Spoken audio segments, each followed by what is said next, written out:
तो अमर पूछ रहे हैं पुणे से कि टीसीएस के शेयर बायबैक में हिस्सा लेने के लिए निवेशक के पास कम से कम कितने शेयर होने की जरूरत होगी। मतलब अगर उनके मन में यह है कि हम इसमें टेंडर करेंगे अपने शेयर, तो क्या कुछ ऐसा मापदंड होता है कि आपके पास कम से कम इतने शेयर हों तब आप अपने शेयर दे पाएंगे बायबैक में?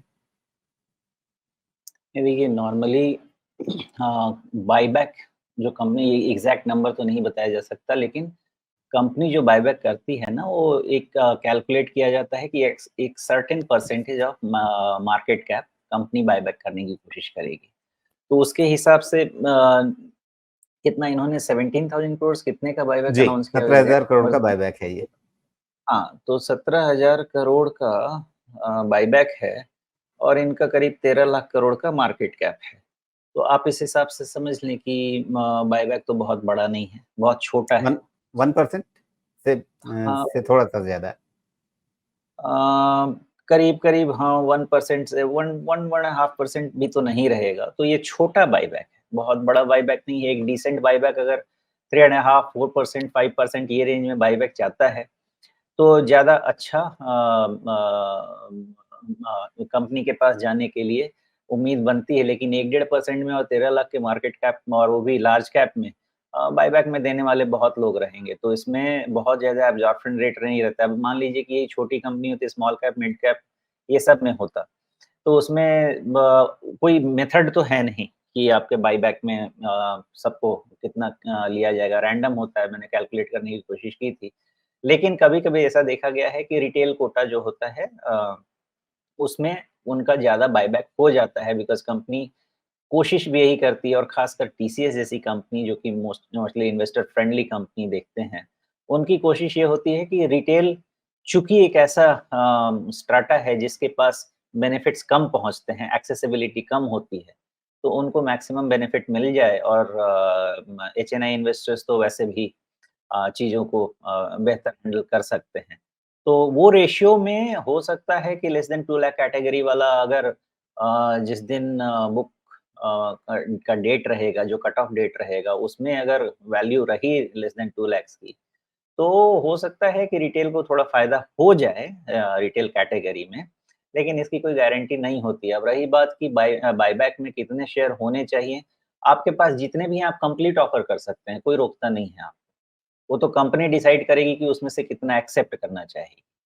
तो इसका कोई ज़रूरत नहीं है कि आपके पास इतने शेयर हैं। आपके पास अगर 1 शेयर अच्छा, है, आप 1 शेयर इसी बायबैक से में दे दीजिए। रिलेटेड, जब बायबैक के लिए आप अपना शेयर टेंडर करते हैं और उसमें से हुँ, आप एक छोटा हिस्सा ही एक्सेप्ट होता है, तो हुँ। कितने दिनों के लिए आपका शेयर फ्रीज हो जाता होगा ट्रेडिंग के लिए?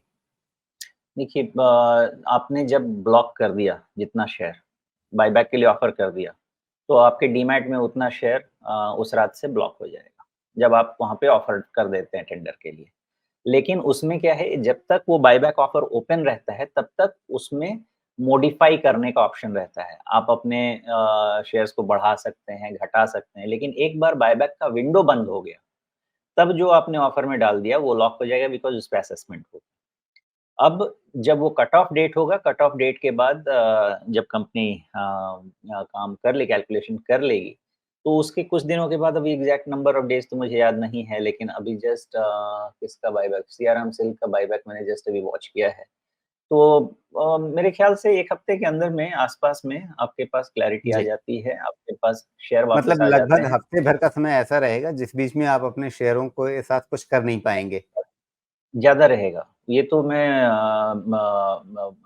जो बुक का डेट है, जिस दिन क्लोज़ होता जी। है, उसकी बात कर रहा हूँ। उसके पहले ही आपका तो डीमैट में ब्लॉक हो चुका है ना शेयर, आप उस पे हाँ, ट्रेड नहीं लेकिन कर वहाँ सकते। मॉडिफ़ाई करने का ऑप्शन है, अगर आपने नंबर मॉडिफ़ाई कर दिया तो कुछ शेयर हुँ, आपके फ्री हो सकते हैं। 3 चीज़ है। पहला, आपका बायबैक का विंडो है। इस विंडो में आप शेयर टेंडर कर रहे हैं। तो ये जो 4 दिन, 3 दिन 5 दिन का जो भी विंडो रहेगा, इसमें आप टेंडर करते रह सकते हैं। जितना आपने टेंडर कर दिया, वह तो वैसे भी लॉक हो गया। आपने मॉडिफ़ाई किया, तो जो मॉडिफ़ाई किया वो भी लॉक रहेगा। उसके बाद जो लास्ट बुक का डेट रहता है, जिसका कट ऑफ प्राइस पे इवैल्यूएशन होता है, वहाँ तक भी लॉक रहेगा। उसके बाद जब बायबैक कंप्लीट हो जाएगा, तो उसके 1 हफ्ते के बाद के आस-पास में आपका शेयर फ्री होता है। बैलेंस वाला जो एक्सेप्ट नहीं होता है, आपके डीमैट में वापस आता है।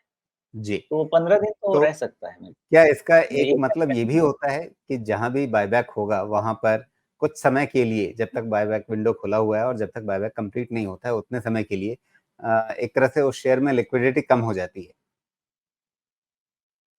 उतना जितना हाँ, ऑफ कोर्स बिकॉज़ 2-3% तो मार्केट कैप का उधर में ब्लॉक हो जाता है। इनफैक्ट ऑफ़र तो लोग ज़्यादा करते हैं, तो जितना बायबैक आ रहा है 3% का हो सकता है कि 6-7% लिक्विडिटी बाहर निकल जाए उस समय।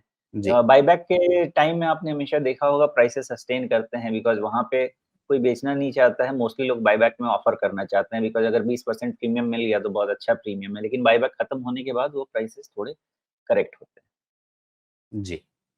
चलिए तो बायबैक को लेकर के जिनके मन में भी सवाल होंगे कि अच्छा बायबैक आया है तो इसका क्या होगा, कैसे होगा? उस संदर्भ में ये सारी बातचीत है।